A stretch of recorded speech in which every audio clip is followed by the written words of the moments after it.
Sociologia da Educação, unidade 2, as grandes correntes da sociologia, o papel da educação da escola, parte 2. Tópicos dessa aula, nós vamos estudar Max Weber. Então, esse quadro eu trouxe na aula, na unidade, na parte 1, né? Nós vamos falar um pouco hoje sobre Max Weber, ação social.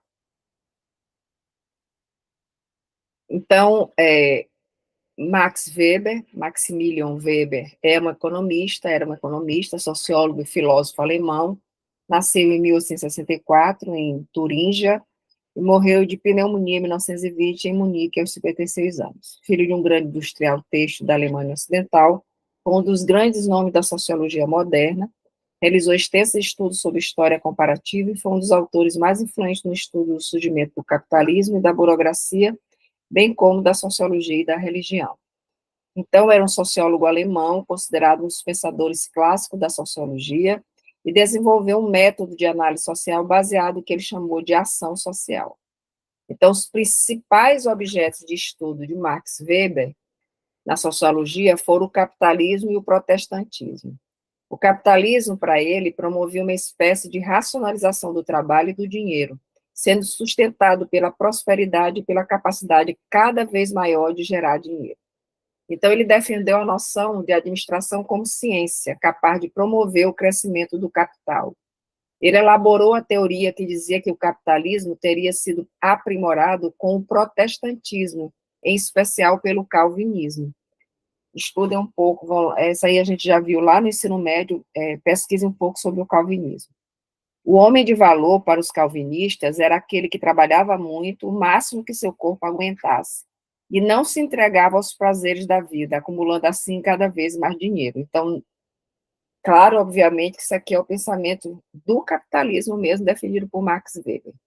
Então, para ele, a ação social, para ele, né, o objeto de estudo da sociologia é a ação humana, tendo sentido que deve ser percebido pelo grupo que o indivíduo se encontra. O indivíduo é responsável pelas decisões que toma, inclusive pela própria omissão que, de alguma forma ou de outra, legitima o poder. É o que Weber denomina de ação social. O papel do sociólogo para Weber seria o de identificar as ações sociais dos sujeitos e classificá-las. Então, Weber discorda do método de Durkheim, que visa buscar fatos sociais que se repetem em toda a sociedade e são invariáveis. Para ele, o importante é estudar a ação social de cada indivíduo naquela sociedade. Ao contrário de Durkheim, Max Weber acreditava que a sociologia deveria se concentrar na ação social e não nas estruturas. Para ele, as motivações e ideais humanas são as forças por detrás da mudança, sem, claro, fazer a crítica ao capitalismo. Considerava o indivíduo e suas ações como o ponto-chave da investigação, evidenciando que, para ele, era o ponto de partida para a sociologia, ou seja, a compreensão e a percepção do sentido que a pessoa atribui à sua conduta. Ele acreditava na possibilidade de interpretação da sociedade não olhando para ela, mas sim para o indivíduo que nela vive, diferente de Emile Durkheim. O que ocorre na sociedade seria a soma das ações sociais. É importante ressaltar que a ação social consiste na conduta humana dotada de sentido, de uma justificativa elaborada de forma subjetiva. É o comportamento consentido e planejado.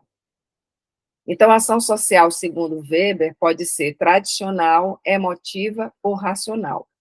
Tradicional faz parte por costume do grupo, não planejo, por exemplo, ir a uma cerimônia religiosa. Era uma ação tradicional, uma ação humana tradicional. A emotiva são as emoções não havendo a razão, por exemplo. Muitas vezes o ambiente cria emoções por si só.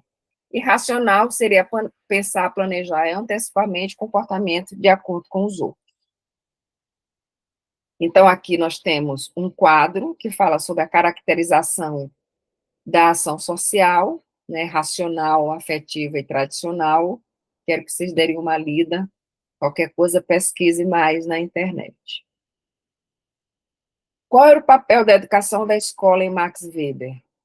É um teórico pouco estudado na área da educação por não ter desenvolvido uma obra que abordasse especificamente o tema. Entretanto, A educação especializada, para ele, tem um papel relevante na formação dos quadros técnicos especializados, os quais são necessários para a manutenção do capitalismo e sua burocratização. Então, o papel da educação seria formar essas pessoas, a escola, para assumir esses postos de trabalho. Além disso, essa educação serviria como mecanismo de classificação e separação hierárquica para os setores públicos e privados, formar um especialista, não um cidadão culto. Essa era a visão do Max Weber. O papel da educação seria uma forma de seleção social. A própria estrutura social é responsável pela perpetuação dessa situação, isso é o segundo Weber, visto que são os indivíduos que a atualizam, ao agir de acordo com o conjunto de disposições sociais a que foram submetidos e criados, ou seja, socializados. Então, o papel da escala seria de atender necessidades sociais e, portanto, formar cidadãos garantindo as competências, habilidades e valores necessários à socialização do indivíduo. Então, quais são os tipos ideais de educação de Max Weber? Educação carismática, que se busca explorar, revelar e desenvolver o talento do indivíduo. Educação especializada, que seria uma forma de pedagogia do treinamento. A educação deixa de ter como meta a qualidade da posição do homem na vida e torna-se cada vez um preparo especializado com o objetivo de tornar o indivíduo um perito. E a educação humanística, que seria procurar formar um tipo de homem que seja culto, onde o ideal de cultura depende da camada social para o qual o indivíduo está sendo preparado.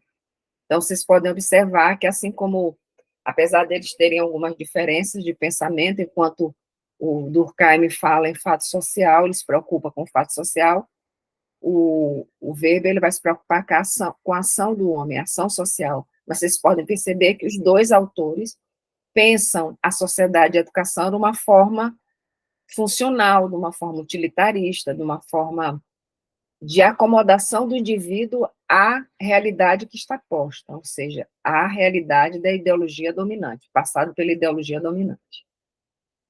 Aqui tem um quadro com algumas falas de Max Weber, e na parte 3, que é a próxima aula, nós vamos estudar Karl Marx. Referências, bom trabalho.